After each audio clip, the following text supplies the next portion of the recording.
still Sunday, July 18th, which means tonight was Money in the Bank, WWE's return to pay-per-view, and with a full arena of fans. We did predictions over the weekend. We also did predictions and a review for Slammiversary. You can find all of that on our YouTube channel as well as on all the streaming services that the podcast streams on. Apple, Stitcher, Google Play, Overcast, basically any streaming service you can find us on. So you can also follow us on Twitter at Deep Six Wrestling to keep up to date when we post our reviews and everything like that. So without further ado, I'm Pat. I'm Ryan. And I'm Joey. And we're going to review Money in the Bank. We're going to try and keep it short since it is 11:30, and this is our, fourth podcast of the weekend. We did predictions for Money in the Bank, predictions for Slammiversary, and which was also the review for Impact. And now we have the review for Money in the Bank. And we had the review for Slammiversary. So 4, and then we also have Raw tomorrow. So lots of podcasting for us. So we're going to try and keep this one pretty short and sweet. So let's just jump right into things. The opening match was on the pre-show. It was the Mysterios versus the Usos. We did not watch this match. We were watching Space Jam: A New Legacy. The less said, the better. What we did see of this match was the Mysterios' entrance, which saw Dominic and Rey Mysterio in front of a Mayan pyramid, smiling at each other in front of a portal. While dressed in suits. And then walking through and coming into the arena, and they had a portal effect on the screen that was nauseating. Also, they were not wearing suits anymore, and also Rey's mask was instead of black, white. Yeah. And Dominic was also wearing a mask. So I have no idea what the hell this was, but that was the opening to the show. I've heard good things from Sam, who's not on the podcast, about this, but we did not watch. The Usos, however, did win, and Jimmy Uso notably picked up the pin for his team. So the Usos are now the SmackDown Tag Team Champions, and that is how the show opened. Moving into the main card, the thing opened with the Women's Money in the Bank ladder match. So it was Nikki Cross, Alexa Bliss, Natalya, Tamina, Naomi, Asuka, Liv Morgan, and Zelina Vega. I'm going to be honest, I didn't really care for this. This felt really sloppy at times. The crowd was into it because it was the opening match, but they only gave reactions to people when they came out for Liv, Alexa, Zelina, and Asuka. Natalya and Tamina, nobody cared for. Nikki Cross had absolutely no reaction when she came out. So I think it showed that they didn't really do a good job building this match up, but oh well. And again, the match itself I thought was pretty sloppy. Agreed. I would say probably the MVPs of this would be Liv, Asuka, and Naomi. I feel like they were the only real people who did anything notable for me. Alexa used magic at one point on Zelina Vega. Zelina Vega, who was just placed into this match with her return, it felt like an afterthought in this thing. She was just there. Natalya and Tamina should not have been in this. Tamina especially was just bad.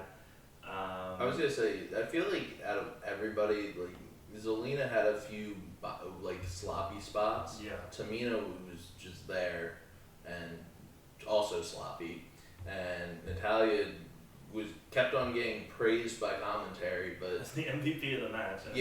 all she kept on doing was just preventing people from climbing ladders and then calling on Tamina to do double team moves with. Yeah, I have no idea. I don't know who Questionable. cares for Natalya and Tamina, but they're not for me. I think it's interesting that, just a reminder, apparently people will continue to say that the reason Natalya and Tamina were given these titles, or the tag titles, was because of their reaction at Mania, and since then, since the crowds have come back, the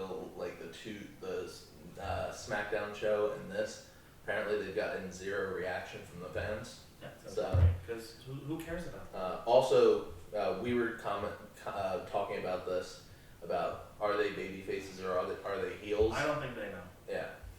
So Which again just talks to how badly booked the women's tag division is. yeah, agreed. The finish came when basically all of the women were climbing up the ladder. Except Alexa. Except Alexa, because they buried her. They all teamed up against Alexa and buried her under ladders. I'm gonna say it. I think that was the loudest reaction of this entire There's match. people booing. Oh my god. Yeah, people hated that. Yeah. Mm-hmm. Which I guess this answers our question. She's a babyface. Yeah. Despite her not coming off as a babyface, she is. So very strange. So weird. The crowd really wanted Liv Morgan to win this. Yes. They were very behind Liv and Alexa, either of them winning. Nikki Ash, I should say, or say Nikki ASH, as they constantly said. They do not call her Nikki Ash, it's Nikki ASH. Which makes sense because if you say what it stands for. yeah. But Nikki ASH won Money in the Bank. To a meh pop. People reacted. Yeah. This This is awful. This was something. I wouldn't say the match was awful. No. I would say Nikki winning is the wrong choice, just because. I don't know. I don't understand.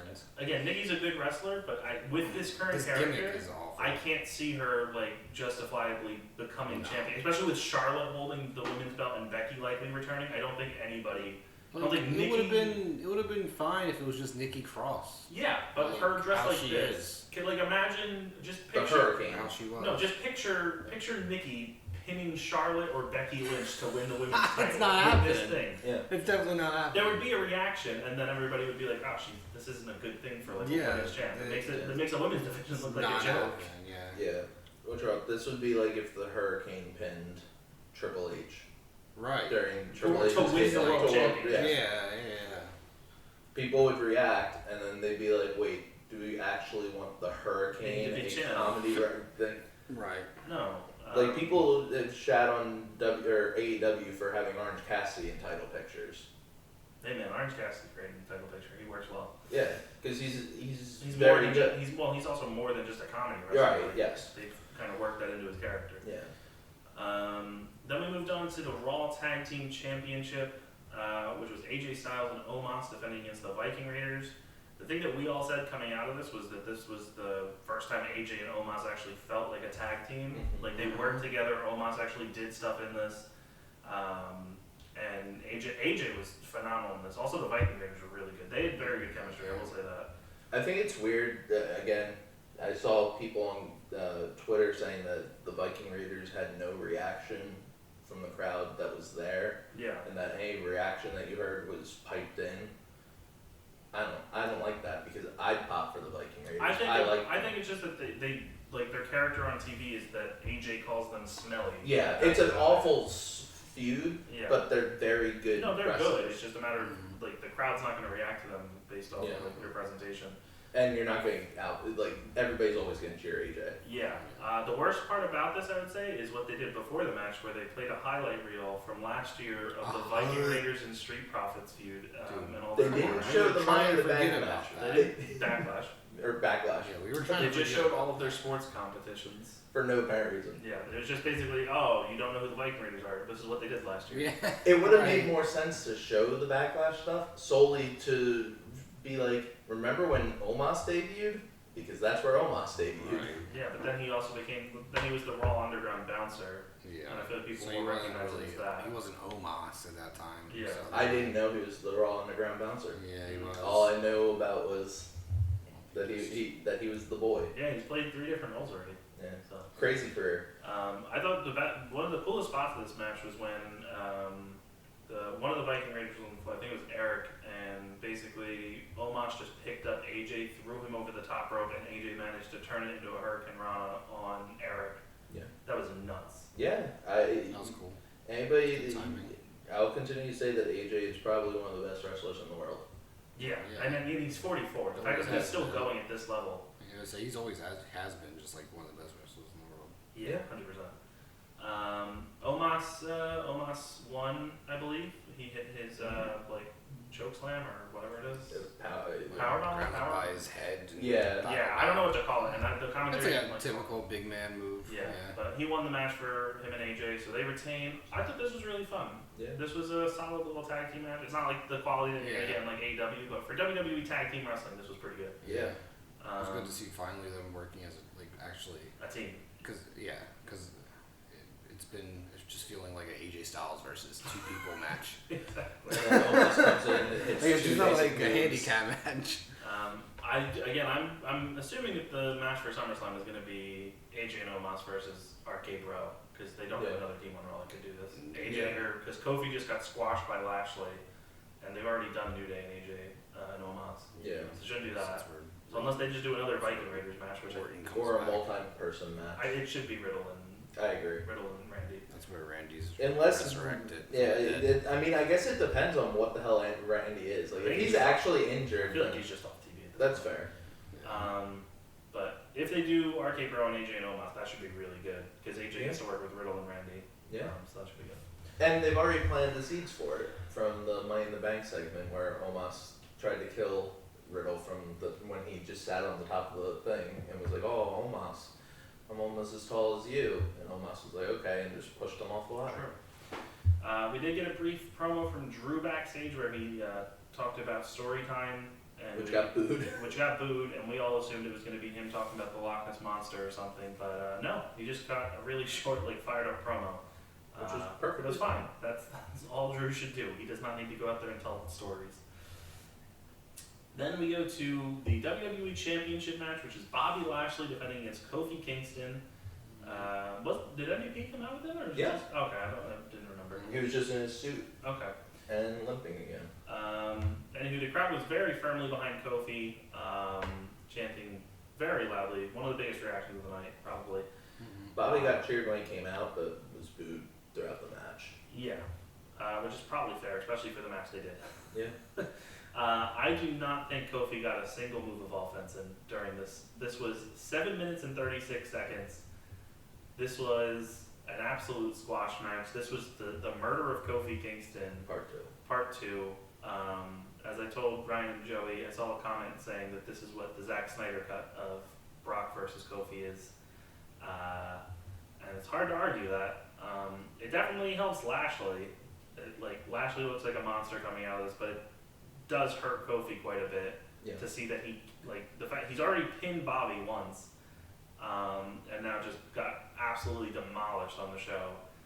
And with the rumors circulating that Goldberg's coming back for a match with Lashley, it raises questions on if Goldberg beats Lashley, there was absolutely no point to sacrifice Kofi, and it's absolutely a waste to sacrifice Lashley for that.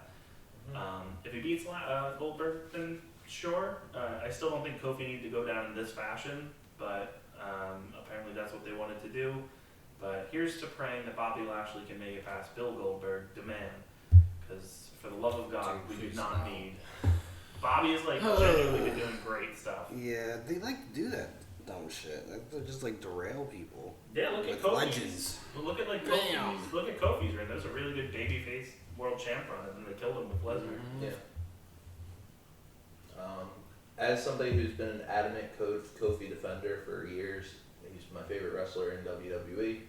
I didn't like that he got squashed, but I think it really rejuvenates the Lashley effort with his character of him saying that he's done with the partying, he's done with the celebrations, he's just gonna become the destroyer again. Totally fine with that. Didn't need to be 7 minutes of that, and if, like Pat says, if Bill Goldberg comes back, beats him in a 3-minute match, because that's literally all he can go, then this was awful. Yeah. If Lashley dominates Bill Goldberg, then I think that this really could cement Lashley as one of the better world champs of the last few years. Okay, that's fair. Joey, you have any thoughts on the treatment of Kofi Kingston? I don't like that he got squashed either, but at the same time, at least he wasn't being squashed to a 55-year-old man this time. Brock wasn't. No, I'm talking about no. Oh, I'm Bray. If it were. Well, because Bray got fed to Goldberg. Goldberg. I was also gonna say if it were if it were Goldberg or something. Yeah, that's fair. Because even if Kofi somehow won that, then he would probably be going against Bill, and then he would have lost. And he probably would have got squashed. 100%. The other thing I do want to say is I think it also, this is them saying they're tired. They don't want Bobby to be cheered. Because he got them, he was supposed to be the heel at Mania. To be fair, pretty much everybody got cheered. Yeah. But even when he won, he got a big reaction. He got a pretty good reaction when he came out tonight. Mm-hmm. And I don't don't think anybody's gonna cheer Bobby Lashley for a while because I think the issue going forward is it's going to be like tough for the WWE when it comes to crowds right now because they don't have the Thunderdome anymore, so they can't control the crowd anymore. Like they could literally were able to tell, like who to cheer, who to boo. So now like we're getting all these live reactions, like and they're organic reactions, and they literally can't do anything about it. Yeah. So it's gonna be like really telling in like the next couple of months, and everyone's trying to get adjusted to having a full crowd back. So it's gonna be like really weird, like. So yeah. Okay. Like for example, like I know you're gonna always cheer AJ, but they're the heels. Like you know what I mean? You're supposed to boo the heels. Yeah. And they're like over for AJ. But like that's fine. Like that's perfectly fine. Like everyone's gonna cheer AJ. Yeah. I would cheer AJ. To be fair, AJ's like a funny heel. He's not Yeah. he's not like out there like Roman. But yeah. So and he like if they end up going with Arcade Bro next, Arcade Bro can be heels. they won't. They won't be. They but shouldn't. Randy could be. Yeah, because I think that's the interesting aspect of the team is that you have Yeah. Randy as like the heel. Then like another kind of aspect, like during tonight's match, they were cheering for Roman, but he's supposed to be the heel. He was face. It was all over the place So because like really at confused. times they were chanting, "You can't wrestle at him." Yeah, or Yeah. you suck. Yeah. And And stuff, then in the even beginning though they're he's- like, let's go Edge, let's Let's go go Roman. Roman, Yeah. yeah. So like, it's just like I think it's just like confusing right now. I guess. Like, The crowd definitely felt all over the place tonight. Yeah. yeah. It's I feel one of like- those. I feel like crowds are just gonna just do whatever the fuck they want right now because like they're back and. Everything's gonna turn into They're just Raw after savages. Mania where they just take over. Yeah, they're just savages. I do have to say People that in public. like I didn't watch SmackDown, so I can't say like how that crowd was, but it definitely feels like at points on this show the crowd was more hijacky than they have been for like AEW or they were for Impact last night, because we did get a CM Punk chant. We got the Let's. It wasn't loud. It was like a few people. Yeah. They just happened to be near the cameras. Yeah. It's not like the whole arena was. we had throughout the women's title match. No, we won Becky. We went Becky like for the first 10 minutes. The rest of that match, that crowd was red hot for that match. I'd I say don't they kept disagree. on bringing back to No, that. by the end of Yes. the match, there was like loud "This is awesome" chants. The people went wild for the finish. And again, the you suck and you can't wrestle Wrestle for Roman. Roman. Yeah, who that was- Roman is like you can. I know Joey, you've never been a Roman fan, but he can wrestle. He's a very good wrestler. It's good. Yeah, he's not somebody I would chant "You can't wrestle" at. That would Like, be like reserved for Omos. like Yeah. Omos But or I like mean, Jinder But at the Mahal. same Yeah. time, like he is heel, so like saying that to like a heel is okay. I feel like. But I feel like The the you chant- can't wrestle is Just normally kinda like reserved for giving like somebody somebody- who is pushed and can't. The chants I think were more because of we'll talk about it when we Yeah. get there, but as Joey alluded to after the show, the pacing of that match. Yeah. I think it was more because of that. That's fair. But Yeah. we'll talk about it when we get there. We still have a couple more matches. So up next we had, I should say, Bobby Lashley won with the Hurt Lock. So that was that. Which Kofi tapped to. Yeah. After that, we had the Raw Women's Championship match, which is Rhea Ripley defending against Charlotte Flair. I really enjoyed this match, but I will say this is probably still my worst feud of the year. Having watched this whole story play out on Raw, it has been some abysmal television with horrible performances from Charlotte and Rhea. When the match started, basically it was just loud chants for "We Want Becky." Charlotte flipped off the crowd, which sent us to a black screen briefly, which I don't really understand because why go to a black screen but leave the audio on for So- somebody flipping somebody off? And it's on pay-per-view, so it's Yeah. not like it's like on TV. So what's your call? People on Twitter were saying that was only for Peacock because if you're on the WWE network anywhere else, they didn't go to black screen because people were saying like, what black screen? Oh, okay. And they're like, oh, well, on Peacock, and they're like, yeah, WWE Network didn't do that. Apparently, it's the same reason why, like, there's been curse words that have been said, Well, that sounds like how TNT was. and they go to black screen at certain pay-per-views they've done since Peacock. It's like I'm- I'm their cursing. We just got Well, dim I'm everything. glad we're past the age of AEW with the curse chants or whatever. Yeah. Because if you remember, people would be chanting "Holy shit" and they would like be bleeping the chants out, and it would just be And they'd miss the word. It'd be like shit. I mean, Shit. like, Shit. like on pay-per-view, they're pretty much allowed to do whatever the fuck they want. Yeah, AEW doesn't have an issue with that on pay-per-view. I'm glad that I just got recommended a video by WWE saying Kevin Nash names his Mount Rushmore. Okay. Anyway, so there were loud chants for "We Want Becky" early on, and then a bit later. But after that, the crowd got very into this. It was a really good match. It started off really slow. This did not redeem the feud, but it ended the feud on a high note. This was the best part of their feud. Yeah, 100%. I do have to say, I'm assuming we're going to get Rhea's. I wouldn't be surprised if we get Rhea's rematch tomorrow. Based off of WWE's booking, I would fully It's expect. I think the feud is over. I think Rhea rematches tomorrow, and that's where we get Becky. Then Becky comes back, and then that goes off. That's fair. They could also do a triple threat. I don't want them to. No. Rhea needs to be taken off of TV immediately, And taken some time off, and then send her to SmackDown where she can get refreshed. Because people need to forget about this championship run. They also need to figure out if they want to make her a heel or if they want to make her a baby. Oh, I didn't get to say this. So Rhea came out, and again, if you've been watching the product, Rhea is like just playing like the character of a troll at this point. And so she's basically a heel. Her and Charlotte are interchangeable at this point. And then she comes out in the entrance and is like high-fiving children on the ring. She rubbed the kid's head. What the fuck is this? Imagine if Seth Rollins' current character just started going up and high-fiving kids. It'd be like, what is he doing? Makes no sense. Or Tamina. I don't know what to do with Tamina. I think it's like what I've kind of noticed in like a lot of like the wrestlers. Some wrestlers are not like comfortable with their lines. You can tell that they're not comfortable with their script, and you can like legit tell like that this is not her. Like that's not what she wants to be. But like that's just her script, and that's her job, and that's what she's gonna have to do to stay in, be a champion and be in the picture. Because definitely. The minute you speak up and he's like, I don't want to do this, they're gonna take you off TV. Like you gotta have especially as this a new opportunity. person. Yeah, exactly.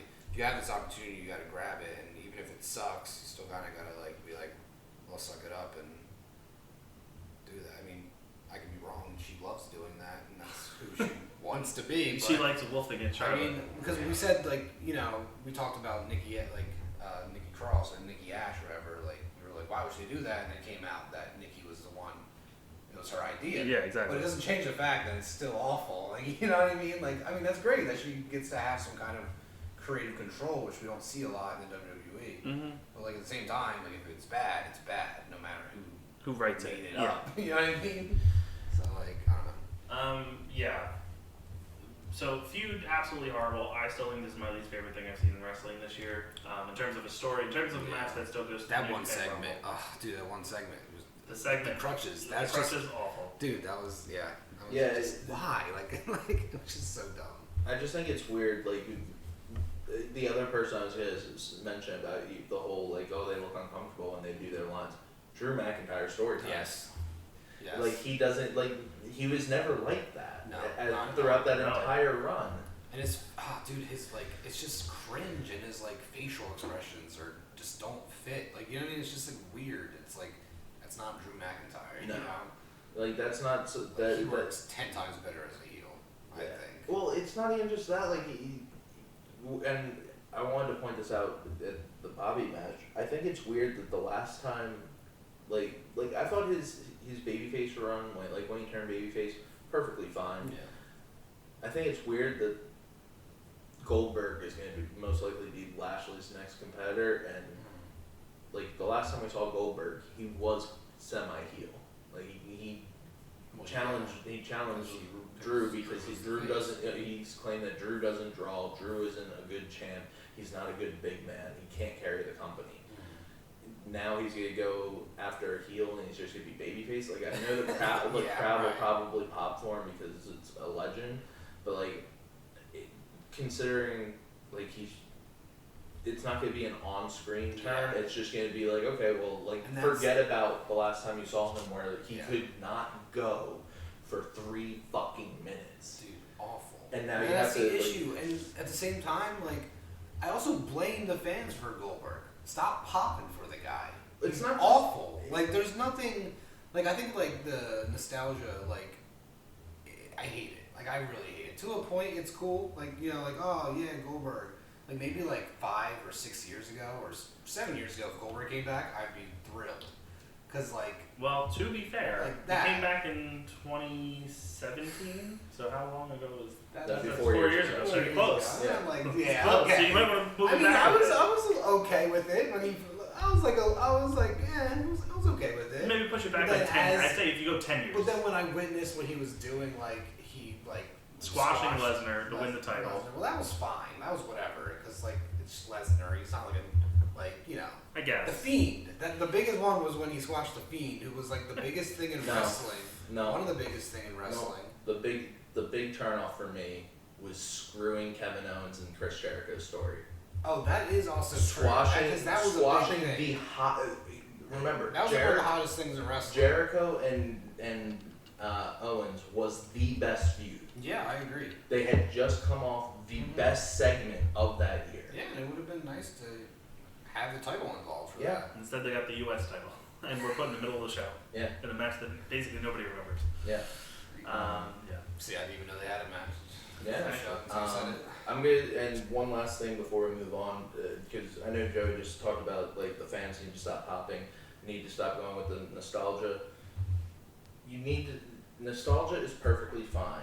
No, I in agree. doses and I agree. done properly. Like I'm not saying like get rid of it altogether Right. and stop bringing back these guys back, but when you bring back a Goldberg who clearly can't wrestle, like he has 3 moves, not even 2 moves maybe.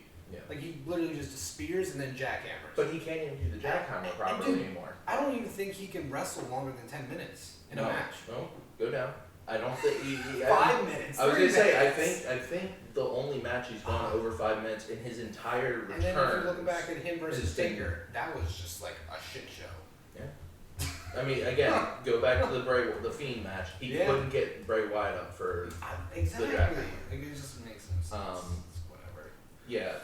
If the other thing, like with the returns, as I pointed out, like we were talking when we were watching the show, and we were like, oh, like why do they keep on bringing Goldberg back? It's because whenever they have these throwback shows, the like Hulk Hogan on Raw, or Ric Flair on Raw, or Goldberg back, those shows normally draw more than they normally would. What did you think Goldberg's longest match was since he returned? I'd say 3.5 minutes. No. It's Match. a Lesnar match, No. right? No? It's his match with Undertaker. That went 9 minutes and Oh, 35 holy shit. seconds. Again, you can't wrestle more than 10 minutes. Okay. And Then I'll that take it scene back. is like one of the worst things ever. Yeah, That's okay. nuts. But yeah, just apparently I just saw apparently Cena cut a promo after the show went off the air. Anyway, yeah, if WWE is still a business, and if they see that certain people, like certain nostalgia acts, do not draw more, like if Goldberg is on for a month going into SummerSlam, and the Raw ratings continue to downslide because they're not going to be up against the NBA Finals anymore. There's no sports that it'll be MLB on Monday night, which I don't think he's going to be drawing too much away from. See, that's the thing. So- That's also the thing. If Goldberg's gonna be on, I say if Goldberg's on like maybe like 1 or 2 shows, like it's gonna get like they're gonna get some ratings. But I feel like if he's on for a month straight, people are gonna be like, okay, like, and it's gonna go back to normal. Like it's not gonna like stay up. Like if they had Hulk Hogan on every like Monday Night Raw, people would just stop caring after like the first show. But that's what you need to see because, Yeah. like I said, like consistently, those shows with Lesnar have always drawn high compared to what they normally are. The Goldberg shows when he's been back have normally been higher. The Raw reunion shows and the Legends nights have Right. always been a bit higher. Right. So if you don't like that, don't tune into it. Right. Because WWE sees that there's They're gonna people keep that on do. using it. Right. So, but eventually down the road, they're not able to use these legends anymore because they'll be dead.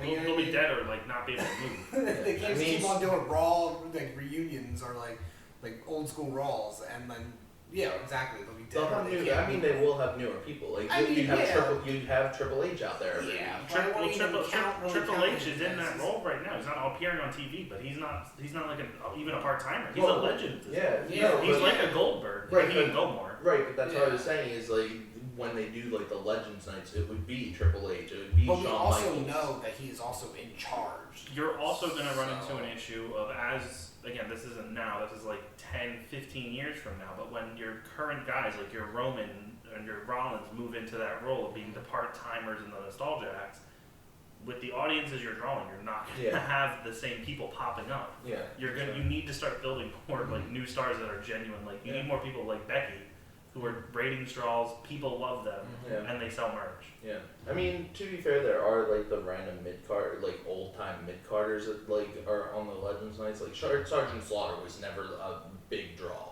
No, but again, you need big stars that you can bring back to try and pop a rating if they're Yeah. going to keep doing this. Anyway, I got distracted while we were talking because I went to WWE Shop just to see if they dropped any new merch. All of Cena's merch from tonight is up.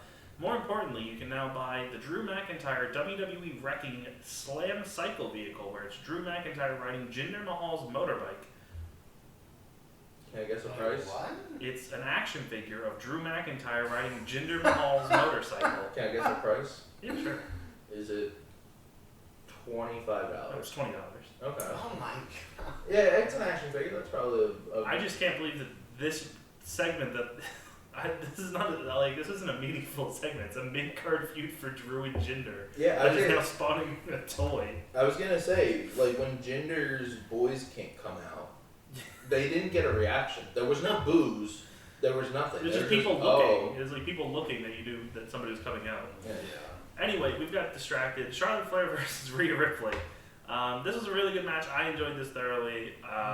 Again, sent their feud off with a hopeful bang, and hopefully that's the end of it, and they can refresh Rhea. Charlotte tapped her out with the figure eight. A really good figure eight. That was that, and the crowd went wild for this, and Yeah. rightfully so. It was really good. So I enjoyed this quite a bit. There was big anticipation at the end of whether she was going to tap or not. She like teased the tap like multiple times, and people Yeah. didn't think, I do So think that's- that the crowd reaction was more of they thought immediately Becky was going to come out, and that didn't happen.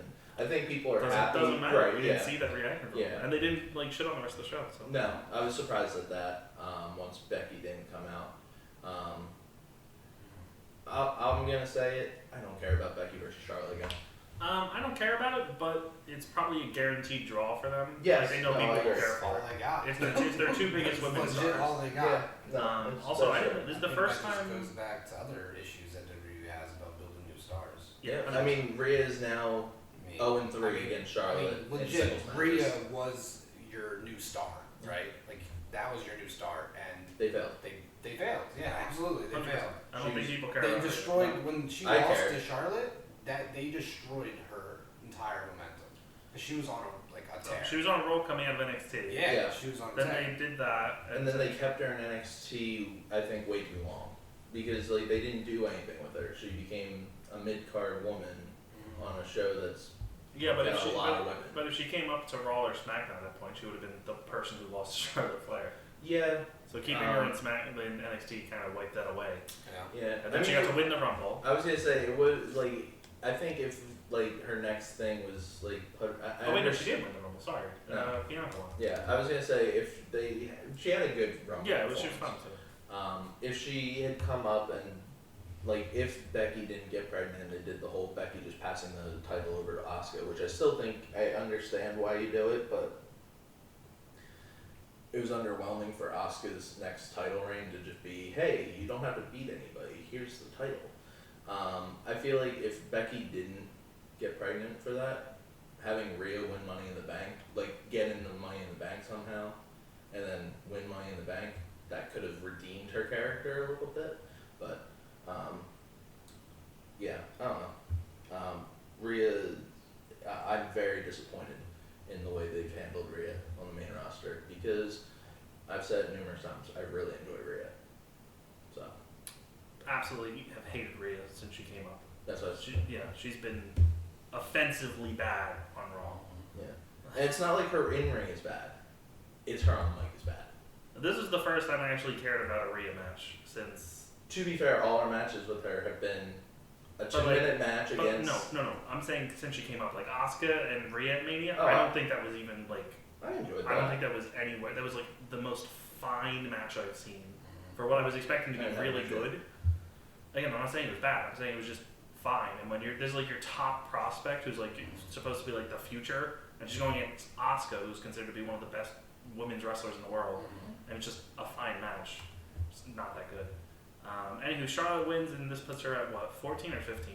14. 14, so she's at 14. Because I do have to say, I do find it weird with WWE that the only person they count the NXT Women's Championship as a world title for is Charlotte. Sasha, Bailey, don't count.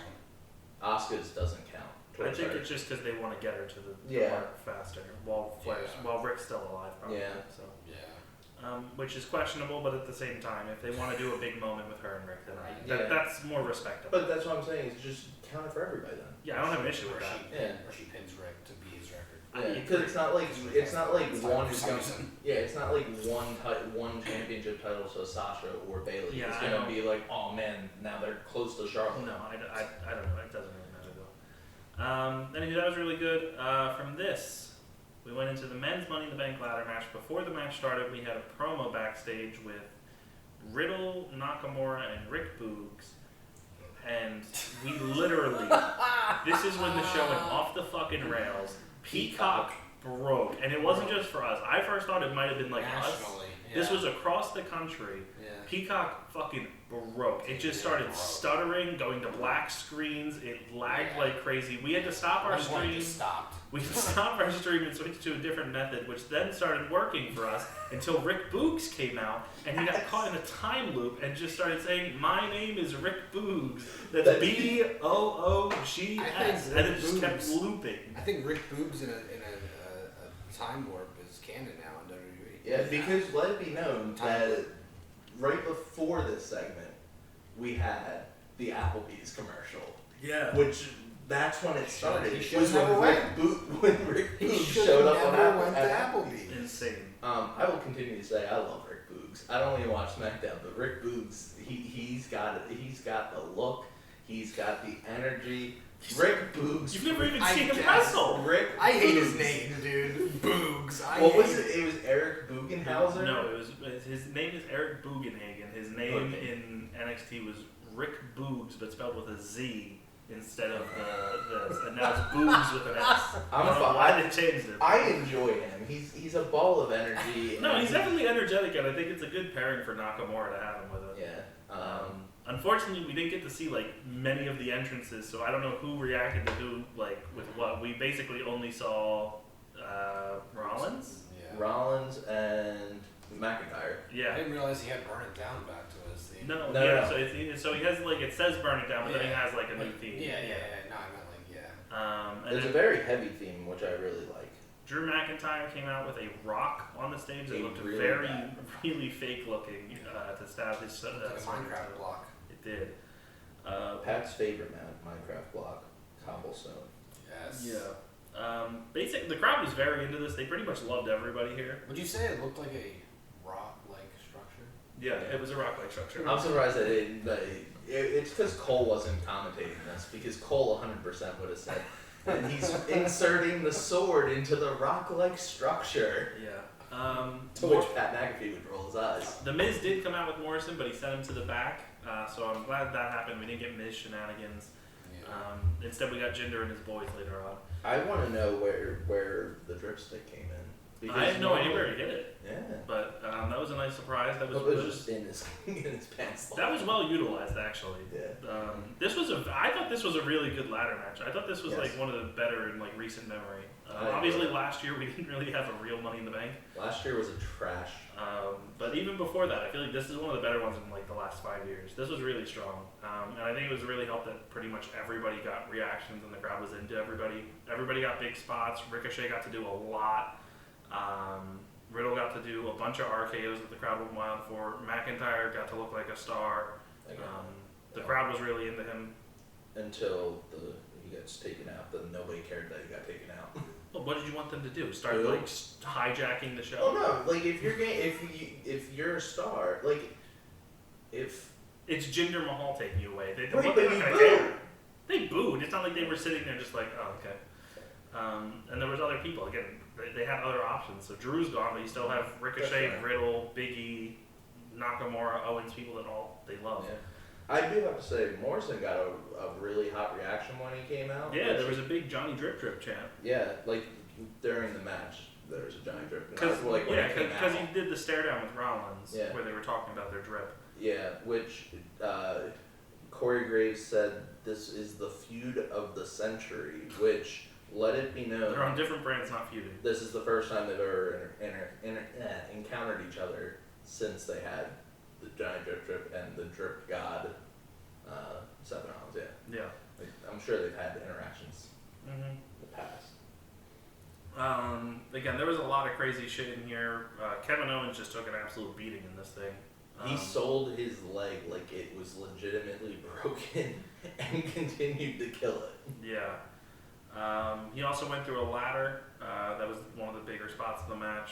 We had Ricochet walking across the ropes, jumping onto a ladder, and then that ladder got tipped. Ricochet springboarded off the ropes and dove to the floor. That looked nuts.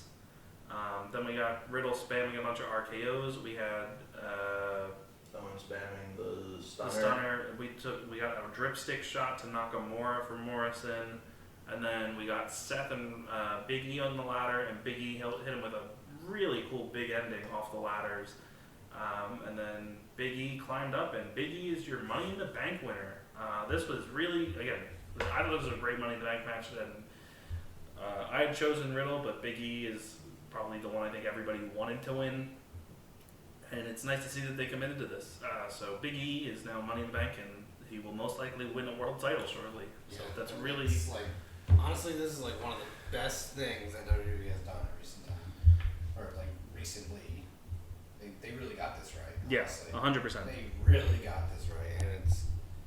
But now they have to get it right and make him world champion. Like even more right. Yeah, I don't have an issue. I don't think they'll not have him become world champ. The only issue with Money in the Bank is that we've seen in like recent times, like if you think back to Rollins' run as Money in the Bank holder, that man lost like every single match until he cashed in. I don't like that. So I hope Big E gets better treatment since he's a babyface. Yeah. So I'm hoping that he gets handled a bit better. Like protect him. I wouldn't be. I think he cashes in at SummerSlam. I think SummerSlam goes off the air with him probably cashing in. That's probably fair. Let you know that Bleacher Report just put up their grades for the show, and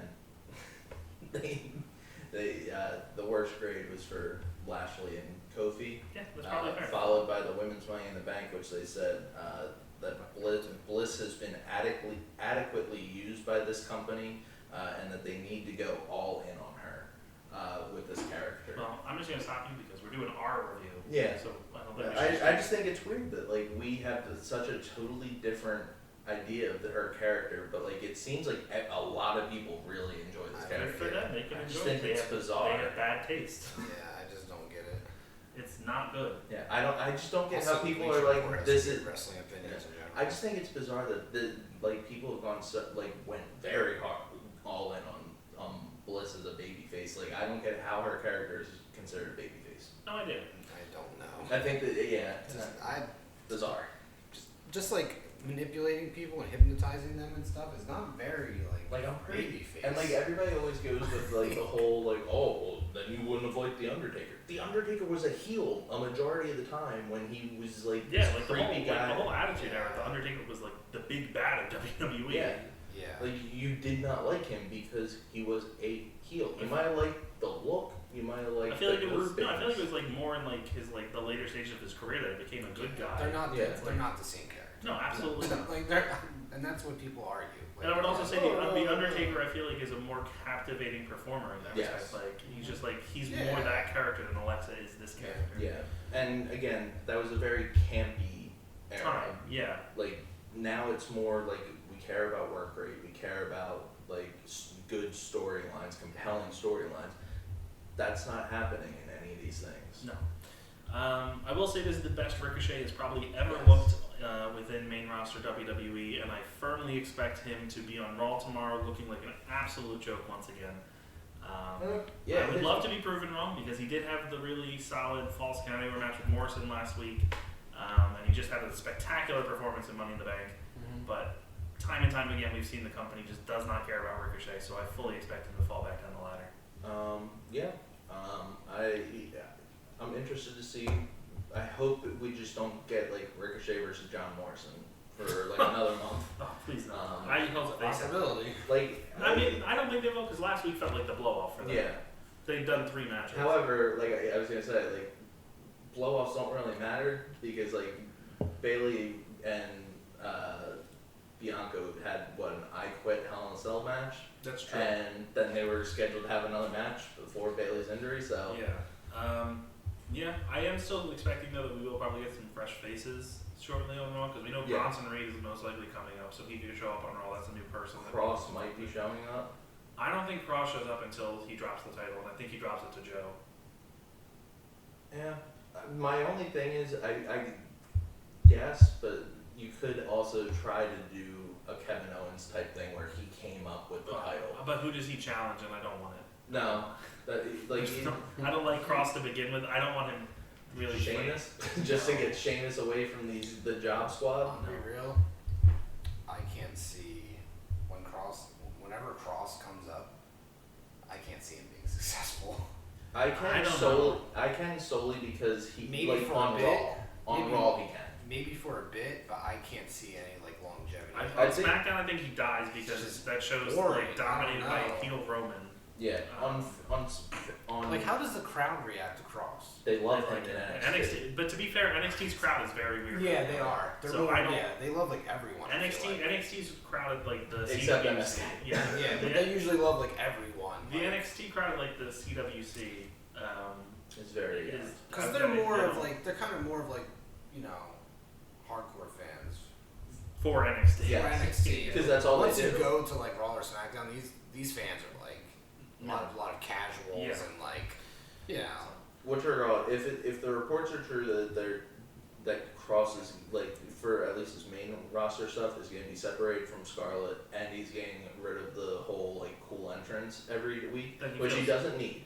No, he doesn't need it for every week, Right. but like. No, But for I big think taking- matches. but that might hurt him. Yeah, no. Yes, that's what I was gonna say. Taking away Scarlett, and if you've seen the gear he comes out, he I mean, dresses he like. already doesn't really have a character. No, but when you he look just at looks like a generic guy. when you look at what the gear he came out in during his like main event matches that they were doing, he looks like he's dressing up as like a Roman gladiator. Like his Okay. pants, he has like.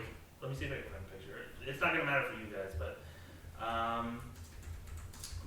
yeah. So hopefully there's some new faces on Raw moving forward because they desperately need it. If we're gonna talk about it real quick, Oh, other than Bronson Reed, who do you think comes up? No. Those are God. the pants he wears. Yeah, no. Oh. Who could you see coming up? I saw Austin Theory was apparently backstage at SmackDown, which feels so weird Because he's they- far away. But they've proven that they don't care about storylines. They Yeah. just brought back Tegan, set up a feud with her and Candace. Wasn't Austin already called up Yes. before and He went was, back down? yes. And then Shotzi was in a tag team with Ember, but now her and Tegan are together. So I don't think it matters to them. Yeah. Mandy was in a storyline on Raw where she was challenged. She was basically the number one contender for the tag titles, and is now in NXT as a manager.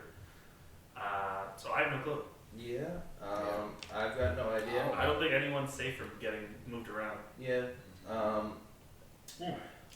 Look at Aleister Black. Man had literally just spent like weeks of debuting Yeah. his vignettes, re-debuted, attacked Big E, set up a feud, and then was released. Yeah. So it doesn't matter. Anything can happen at this point. Yeah.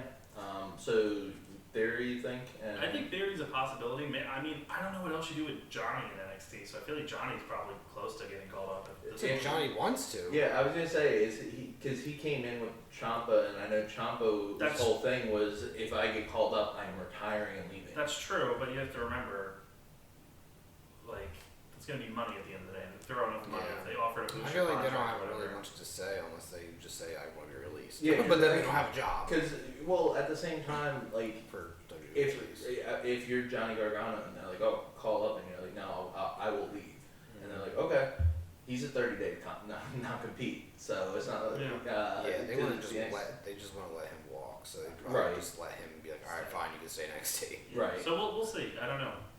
But Bronson Reed seems to be coming up. I think he'd be a good fit on Raw. I think if the person I think that I'd like to see moved up, and I know again he's in a storyline, but the storyline is stupid, and I've brought it up, and I don't even watch NXT, but it's stupid because he's a butler now. Is Cameron Grimes because that man is over as fuck. in NXT, but also online. Yeah, And Cameron Grimes would be a good one. And Whatever like, happened he's to a- Dexter Loomis? He's involved with Candace, Johnny, and Indy, so he's involved with that. But I was gonna say Dexter would be somebody who I would consider calling on. Yeah. Although I really don't know how his gimmick translates to like an arena full of people. Because when we first started this podcast, me and Joey were the NXT It just worked reviewers, perfectly and it was because empty there was arenas for no one NXT. there. And Dexter Loomis was the best thing about those because it was really well done. So we'll see. But moving forward, our main event was the WWE Universal Championship match, Roman Reigns versus Edge. Right before this, we went backstage and saw Seth losing his mind, literally screaming into a mic. And selling his spleen like it had popped open. And he says that he is next in line for whoever wins the title tonight.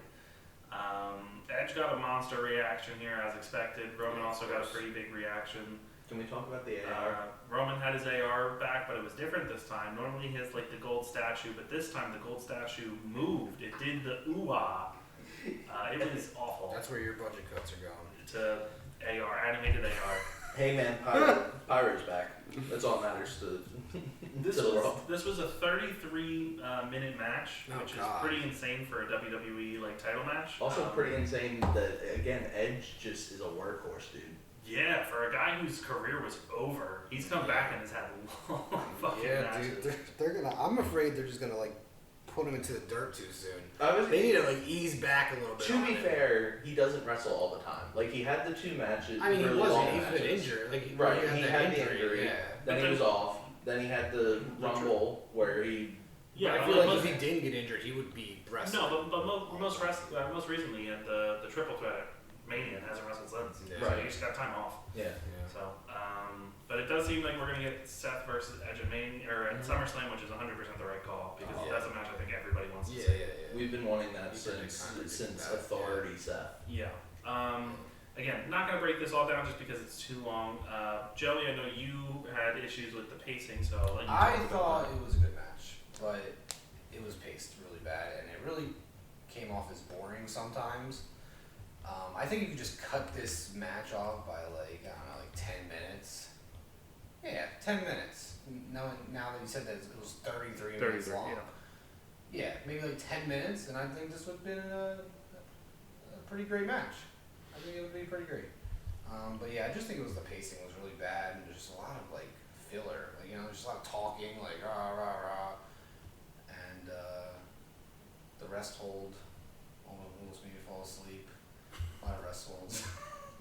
But that's it. I mean, it wasn't bad wrestling. It was good. These guys have good chemistry with each other, and it was good. Yeah, there's not many people that cool. I can think of that Roman has bad chemistry with. I feel like he's just a safe worker, so he can really just fit in with anyone. I mean, I'm not a Roman fan by any means. I just never really was.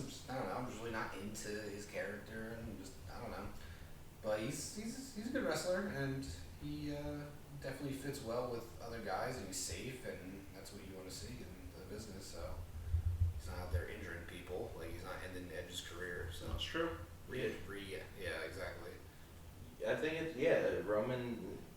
I know, if you're an AEW fan, Kenny can have a good match with anybody. Pac can have a good match with almost anybody. Bucks. The Bucks can have a good match with almost anybody.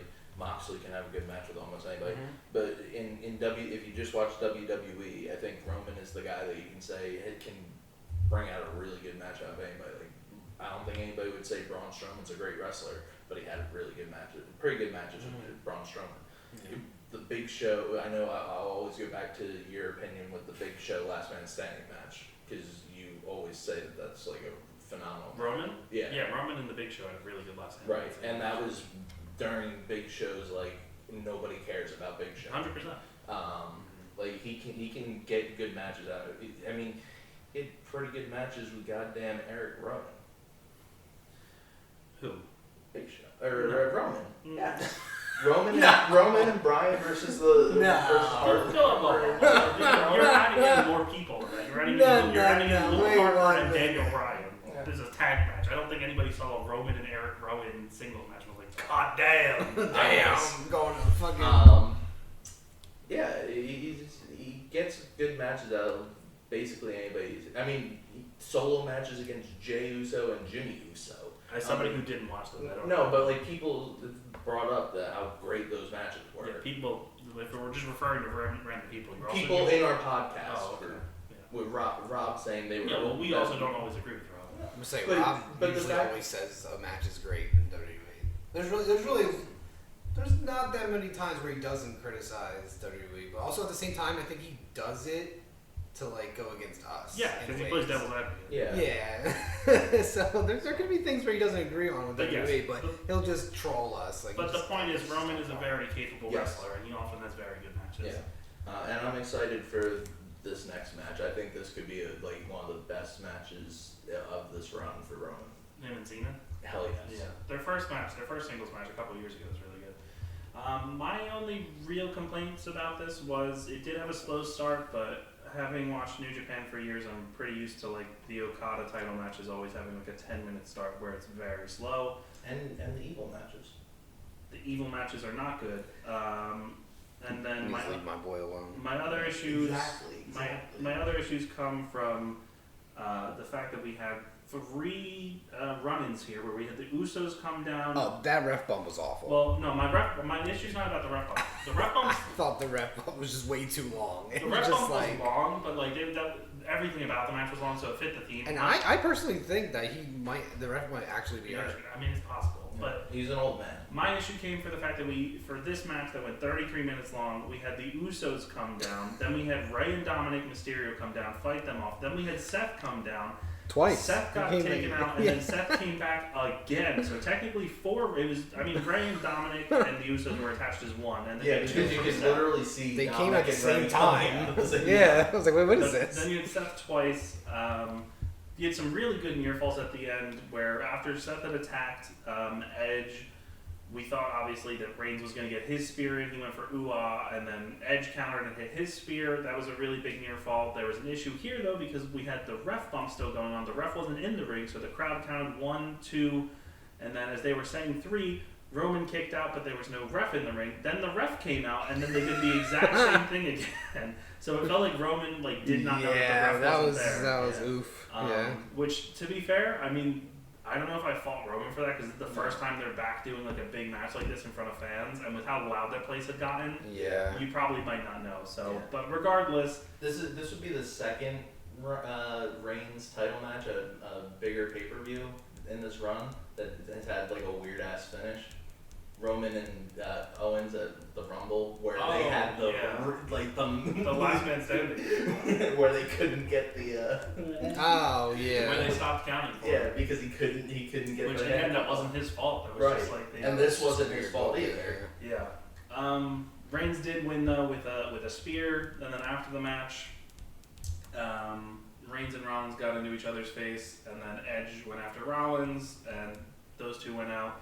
And then Heyman got a mic for Roman, and Roman said that the crowd and the whole world can acknowledge him.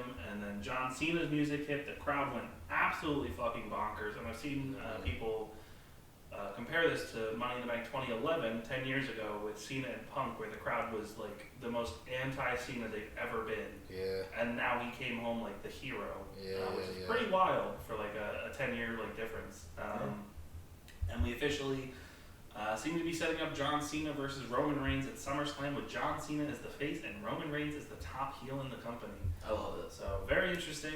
I'll be interested to see how they play that match. Do we think Cena wins? No. Yes, absolutely. That's where he beats Rick's record. He's gonna beat Rick's record. Like that's just what Vince wants. I don't think it's going to be Roman. No. Or I don't think he beats Roman. I No. think he's going to. I think this is where they try to make a new star, and I don't know who it's gonna be, but I think Roman's loss is gonna be to somebody. I don't who think thinks it's- he could be a new star. Again, I go back. They have such a hard time building new They do. stars, so I Yeah, don't. but- I don't have any I'm hope not, in that. Roman and Seth are the last big stars they made. Yeah. I don't know. I know people And always say other ones like left. I was gonna say I know people always say that Seth was a big star on the Indies. Roman wasn't. No.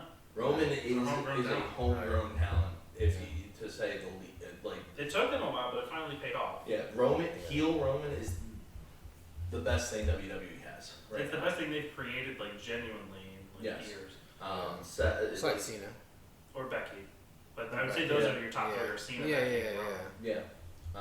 But like, who could beat Roman? Again, I don't think it's gonna be Big E. No, I think Big E goes to Raw. I think so too. Which I do have to say is kind of sucks that you're gonna end up having both briefcases on the same show, unless they move Nikki Ash to SmackDown. They could. Because I know the big complaint a lot of people have with Bianca right now is that Bianca has the same challenges all the time. It's Carmella, gonna be Sasha, and Bayley, but Bayley's on the shelf. Yeah. So the fact that they have two people right now that they just keep on recycling. My only thing is, like, I'm just gonna say I think Cena has a good chance at winning because one, like, who's gonna take the title off Roman then, and two, they're definitely gonna want Cena to beat Rick's record. Like, he's legit, like, Cena is like the face, like, was the face of the company. Like, John Cena is bigger than Ric Flair. You can debate. In WWE, yes. Yes, you can debate that. Like, you can 100% debate that, and there's so much, like, evidence that he is bigger. Like, he's literally has made them so much money. Yeah. Like, I mean, worldwide. Like, you go to, like, other countries, you know who John Cena is. Yeah, John Cena's like a mainstream star, straight up. I mean, it's crazy. There's a few people like that. There's nobody as big as Cena, but there's a few people in WWE. I would say that Cena is their last mega star. Yeah. I don't think they just have the closest thing you have is Becky. Oh, yeah, that's it, yeah, but even then, I think that's hugely gapped. Yeah, I don't think Becky's anywhere close to the star that Cena is. Batista's also not a star because of wrestling. Batista's a star now because of what he's done outside. Yeah, of wrestling. But people still know that he's a WWE guy. I don't think everybody knows that Batista's like a wrestler. I'd say people know Batista because of Marvel. Because he's Drax. Yeah. I mean, he's more famous for that. More movies, but like everybody knows John Cena as the wrestler turned star, and everybody knows The Rock as the wrestler turned star. Batista, people like I guess somewhat have an understanding that he was in WWE, but he wasn't like a top. He was a top guy, but he wasn't like a superstar. Yeah, he's not on the Rock and Cena's level. Which isn't a bad thing for Batista because he enjoys acting more. Out of the three of them, he's the most talented. Very good actor. Yeah. So I mean, I haven't seen I'm trying to think. I don't think I've ever seen a John Cena movie. I didn't see Trainwreck. I've never seen. He's good. He's I've never seen the Marine. I've never seen the Marine movie. Cena's a very good comedic actor. He's very good in Trainwreck. And he's but like in WWE film movies, like the Marine and stuff. And I've never seen. You can forget Daddy's Home or Daddy's Home 2. It's okay. So I enjoyed those movies. Yeah, and he had like he's a small role. So like. Suicide Squad is going to be my first taste of a John Cena movie. So I don't know how he's going to be. I mean, clearly they have faith in him. If they're giving him a whole series before the show even starts. Before the movie starts. But yeah, the only other person I can think of that you could have is like a guy, like, let's make a star right now. Let me guess. 1, 2, 3. We'll say it at the same time. So 1, 2, 3. Ricochet. No, I knew you were gonna say Ricochet. Yeah. Move him to SmackDown and make him Rick O'Shea for real this time. No, just call him Rick. Yeah. Yeah. Rick Shea. I think it's Big E. I think the next big star is Big E. Again, I don't think it's Big E though. I think Big E. I think that's the next who's going to be a long-term star is Big E. I think they're going to try to do somebody else for Roman. Because, like I said, as long as they keep Big E, if Big E wins like whatever title, like whatever world title, as long as they keep Lesnar or Goldberg away from him, he's going to be huge. I mean, I think Lesnar versus Big E would be a good match as long as you don't have Lesnar go over. But that's the thing. Yeah. That's the thing you'd be worried about is Lesnar. Yeah. My worry is with Cena. If Cena beats Roman, I think I know who beats Cena. Who? I think Cross beats Cena. Yeah. Oh God. I think that if that's going to be the direction, I don't think Cross debuts until the night after SummerSlam and he challenges Cena. Yeah, and I don't need that. I don't want that. No. Yeah. I mean, Cross is not a. Cena going out to Cross would make me want to die. Yeah, because like when they announced Cross, I was like, oh, like I wasn't watching Impact then, but like he was hyped up pretty big. It's a good promo. That's better. Right. Like the fact that I believe he was on like. Them announcing Cross was either the same day or the week before or after they announced Morrison coming back. See, I thought he had a cool name, and then they changed it to Carrion. which means like what, dead Adam? Dead And wait body. until he comes to the main. He's just gonna be carrying, or he's just gonna be cross. Well, I saw people are reporting that that's why they went with Nikki Ash. is Yes. So that they don't have. It's not even Oh. Nikki Ash anymore And because now so- they got rid of that. Yeah, so people are wondering if Cole ends up moving up. His real name is Kevin Kaiser or Yeah. Kaiser. Yeah. That's Never a- forget that. But his real initials are KK. Yeah. Never forget that this man has been interviewed multiple times about apparently being a actual hitman, like that he before becoming a wrestler. Apparently, it was found out that he has killed multiple people. Like he was a person for hire, and like when he's asked about it, he'll either say like no comment or like laugh about it. Yeah, that's and, not like, wrong. he'll never answer. You know, So like I can't see that being your next like somebody that they want to make a big star. Hey, man, you never know. Because like it will eventually come out when he's on the main roster, and how do you defend that? I mean, Jimmy Snuka killed a man. Right, and they've erased anything about him since that came out. Like Yeah. Tamina is not Since Tamina it came Snuka. out, yeah, but like I feel like If- originally, like Vince definitely knew about it Yes, like before it came out, and he was Yes. okay with it. Like he was just put it under that's what like when Snuka went on trial Mhm. again before they were like you can't stand trial. Okay, I'm gonna cut this off. That's fake news. The thing about this is apparently, so this was something that came out last year from Hugo Savinovich, who I believe is involved with like AAA. Yes. And apparently there was he works for something. WWE, I believe. Yeah. There was something lost in translation. He had to put out a comment about this, Oh, saying it was okay. lost in translation, and that it was him helping Karrion Kross come up with pitches for his NXT character with his debut, Oh, and it was a okay. hitman character. Oh. So let's clarify Okay. this. Karrion Kross was not a hitman, and Ryan is not accusing him of murdering people. Okay. Okay. I do apologize. remember I remember that. I remember that coming now out. because he said it in like a very vague way. Yes.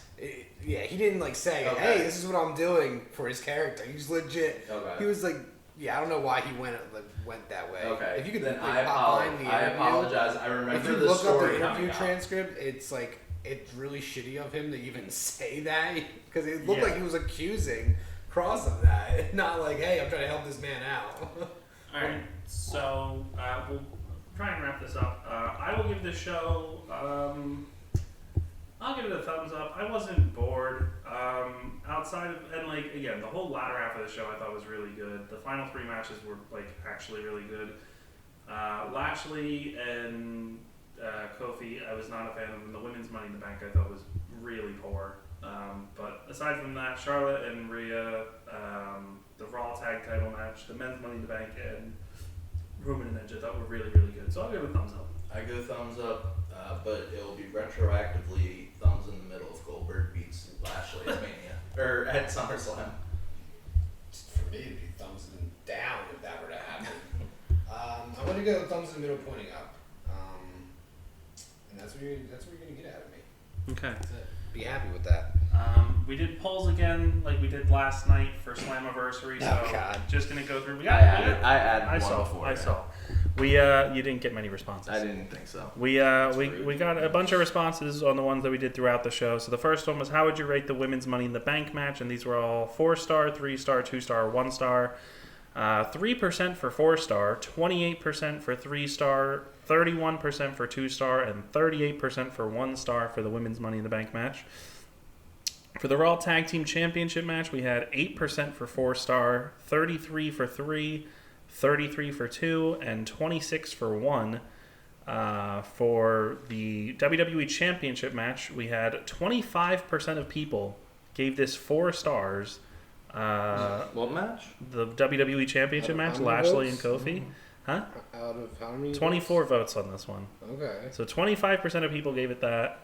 17% gave it 3 stars. I accidentally put 1 star twice for this. 17% voted for 1 star, and then 41% of other people gave it 1 star as well. So that was pretty much unanimously a down one. What was up next?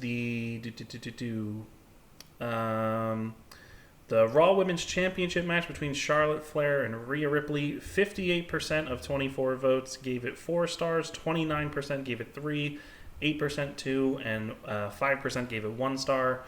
The Men's Money in the Bank ladder match, 63% gave it 4 stars, 30 gave it 3, 4 gave it 2, and 3 gave it 1. The Universal Championship match, this one's an interesting one. 7% gave it 2 stars, 29% gave it 3, 37% gave it 4 stars, and then 27% gave it 1 star, and that's out of 41 votes. So that one seemed pretty polarizing. Some people loved it, some people actually hated it with giving it 1 star. As for the pay-per-view itself, with 25 votes, 64% of the people said they loved it, 32% said meh, 0% said hated it, and only 4% said they didn't watch the show. And I also asked, how do you feel about John Cena's return to WWE, with him seemingly challenging Roman Reigns at SummerSlam? 82% said excited, 18% said indifferent, and 0% said they're not excited. And Ryan posted one more poll, which asked, which show did you enjoy more? Slammiversary, Money in the Bank. Didn't watch either, both were equal. Didn't watch either, and both were equal, got 0%. Slammiversary got 17%, and Money in the Bank got 83%. How many people? 6 people. I would probably say Slammiversary. In terms of match, you know what? I don't even know. I enjoyed Slammiversary more. I agree. I really don't know. That's a hard one. I think the main event of Slammiversary was better. I enjoyed Callahan and Omega more than I did Roman and Edge. Yeah, I agree with that.